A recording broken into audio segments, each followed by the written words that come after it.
Welcome to the Instructor's Kit Bag, a podcast for all educators, based out of Army Logistics University at Fort Lee, Virginia. This episode is going to be a little bit different. In episode 3 and episode 4, we talked about Bloom's Taxonomy, and we talked about the cognitive, affective, and psychomotor domains and how those applied with Bloom's Taxonomy and what that meant overall within course development and lesson plans and even slightly with assessments. Now, talking about all that, we have a big question. Now what? This question needs to be answered in multiple ways, and in order to do that, I've enlisted the help of an instructor and a training developer to aid me on this. For the instructor, I have here Kraus Johnson. Hello. And for a training developer, I have Tracy Campbell. Hello. And the way we're going to talk about Bloom's Taxonomy and what we do is we're going to look at it from a training developer standpoint, an instructor standpoint, and what to do with it from the perspective of a former public school teacher.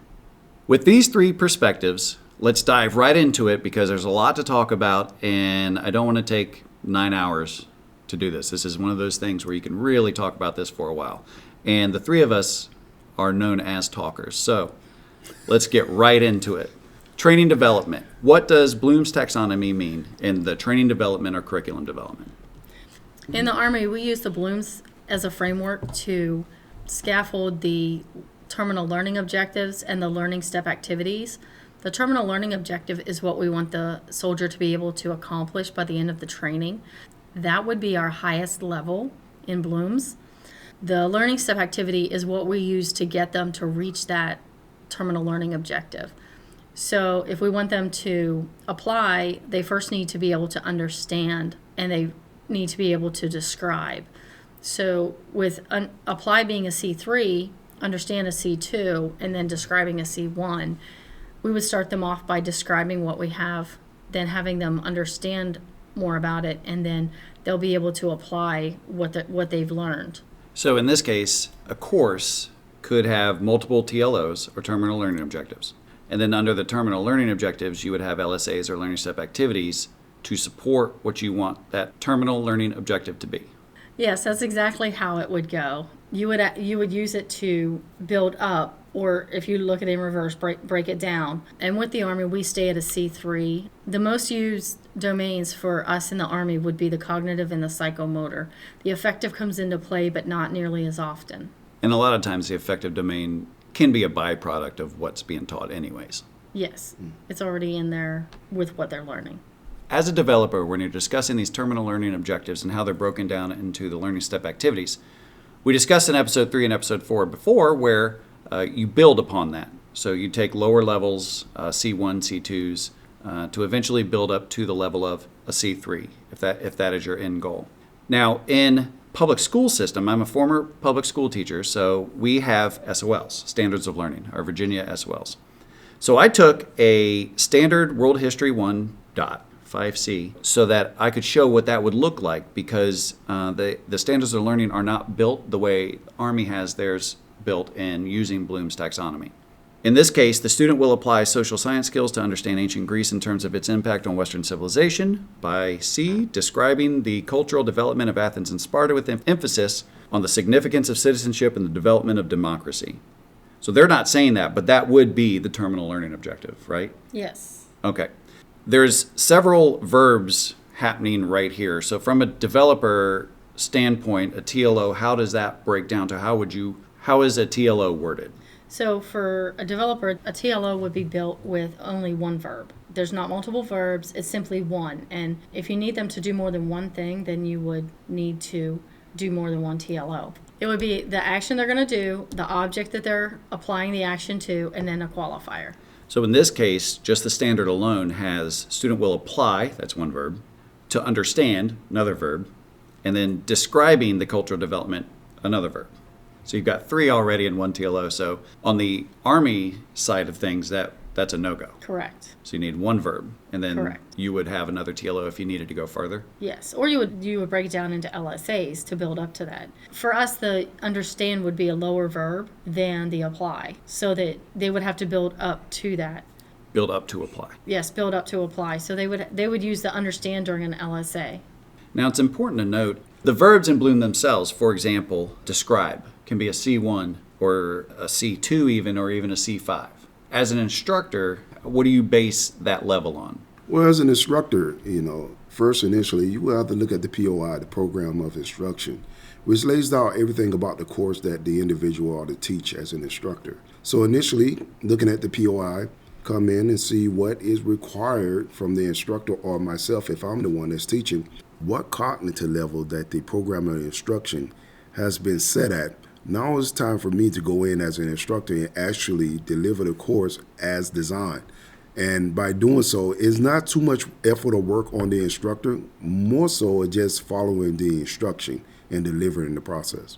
And as a public school teacher, depending on your target audience, this may be where you want to change, even in instructor side, change the sort of level of what you're trying to teach. Well, because of the program of instructions are already laid out for us what the cognitive level that it should be, sometimes you may have an audience where it may be a little bit more advanced than where it's set at. Say, for example, it may be set at the C3, the verbs that are used, which is the apply. But then you may have an audience that is more seasoned or experienced where you want them to analyze the information. So it may have to go to a C4. And even though it's not called for that, but I want to make it a little bit more rigorous and challenging to keep the audience's attention. So I may just challenge them that way by giving them additional activities or something to allow them to think more about what is being presented. Okay, and on the public school side, this is where I could take the standard of, let's hypothetically say we're going with describing the culture development. If I have a class, if I want to set it at C1 or C2, but I have a class that is very advanced, either an honors class or just a target audience where they're just on it. Now, it's easier for me as a public school teacher within my own classroom to say, you know what, I'm going to make this a C5, and how would everything change with that? How can I get more in depth with things? So that's possible something for public school. So going back to the standard of learning for Virginia, you have the standard, which is describing the cultural development of Athens and Sparta. Underneath, you have essential understandings, again with more verbs, and then an essential knowledge. And this is sort of what the standard learning wants you to cover. In this case, it's citizenship and the Greek polis, Athens itself, Sparta. So I consider those LSAs, learning step activities, and I even started to consider essential understandings as an LSA. But if I set this at a C5 or even a C4, let's say instead of describe the cultural development of Athens and Sparta, I want to examine or compare and contrast or analyze. If I make that a C4, then my LSAs, citizenship in the Greek polis, a C2, I can classify citizenship. Athens could be an outline, which would be a C2, that's the verb. And then for Sparta, explain reasons for Spartan culture. That could be a C2. So I have C2 plus C2 plus C2, but then how's that getting me to a C4? So what I did is I actually added an LSA, which is C4, because, correct me if I'm wrong, but in developing, an LSA can be the same or lower for a TLO. Correct. Okay. It cannot be higher than the TLO. Okay, so in this case it would be a C4 where I'm now comparing and contrasting Athens and Sparta. Mm-hmm. Now that did require me to add something in so I could get to the student either comparing and contrasting, analyzing, or examining the cultural development between the two city-states. So it's interesting that in the Army, they have it set up where Bloom's taxonomy is the framework and you can easily use it, easily plug it in with a verb, object, and some sort of qualifier if you need it. Whereas in the public school systems, you can do something like that, but it's a little bit tougher to do. You have to really know Bloom's taxonomy and what you're trying to accomplish, which goes back to learning objectives and organizing those objectives. I will say this, finding the right verbs for Bloom's taxonomy, checking the internet, there's a lot of ways to find what verbs go with cognitive domain, the affective domain, psychomotor domain. There's no real, it doesn't seem like there seems to be a standard, but in the United States Army, there is a standard. There's a standard that is actually the TRADOC approved verb list, and that is actually found on our Training and Education Developers Toolbox, the TED-T, under Army University. Those are the only verbs that we're allowed to actually use in developing. So earlier I talked about describing. Describing is actually not one of the approved verbs. It would be something more like explaining. So you would build up from that, but you must use what's on the TRADOC approved verb list. And unless a public school system has sort of what they use, I don't imagine they're really checking your lesson plans to make sure they hit all these things, but very much in the Army, they do check the lesson plans to make sure it's in a sort of framework and it's scaffolded that way. Yes, it is standardized, and it kind of keeps in line with everything else. But like I said, as an instructor, most of the things are already outlined. The standard verb list, we do not have to worry too much about that, because once the course is developed by the developers, we pretty much just execute and deliver the course. Once it's developed, it actually goes up for approval. Everything goes through a process of being approved. It's actually not just we pick this and they assume it's on the list. So once it goes up to Army University and they approve it, then that's actually how the program of instruction is put out.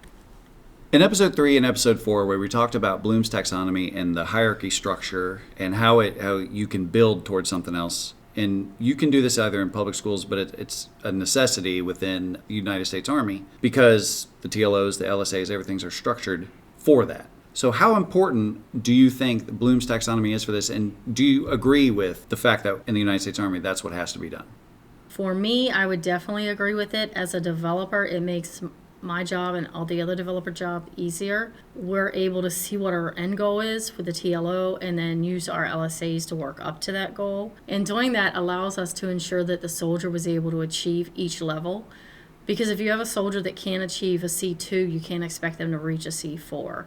You need to make sure that they have the training to finish this understanding or the C2 level and work their way up to the C4 level so that they'll be successful. Well, as an instructor, I think it is very important, because it gives us a starting point.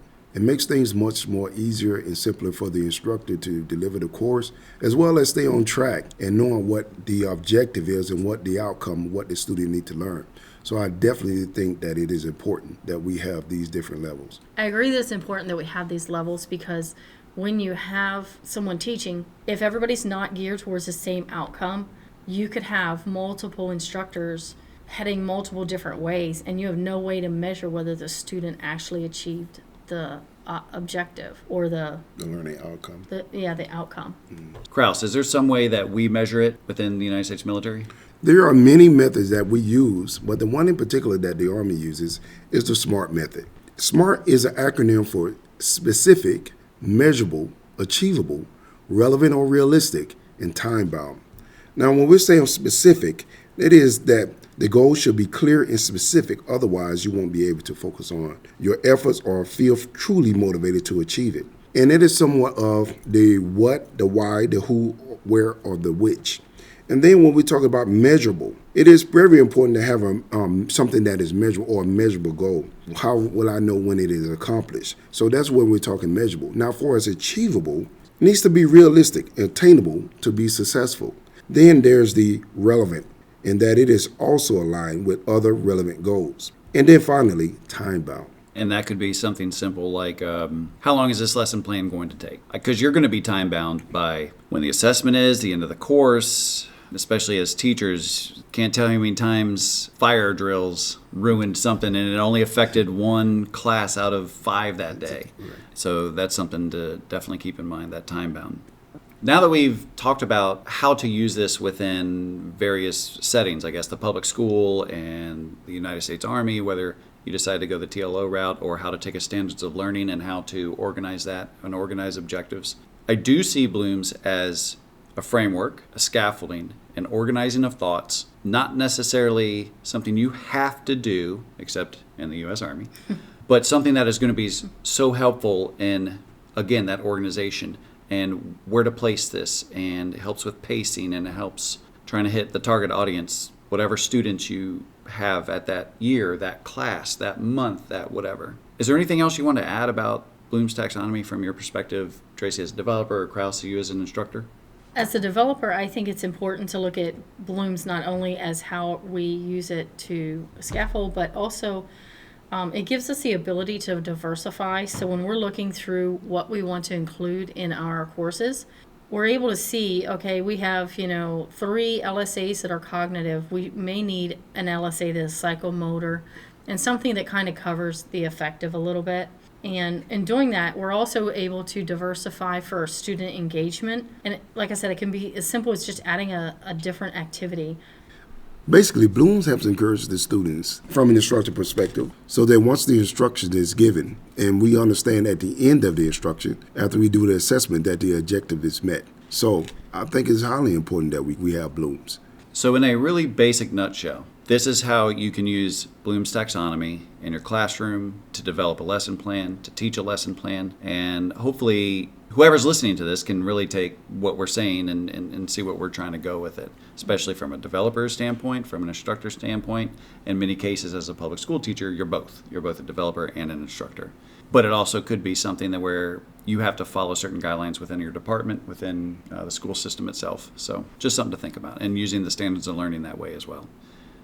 Everyone, thank you so much for listening to the Instructor's Kit Bag, a podcast for all educators based out of Fort Lee, Virginia. And thank you to my co-host, Kraus Johnson. Thank you. And Tracy Campbell. Thank you. We will catch you next time with another episode on what to do with assessments.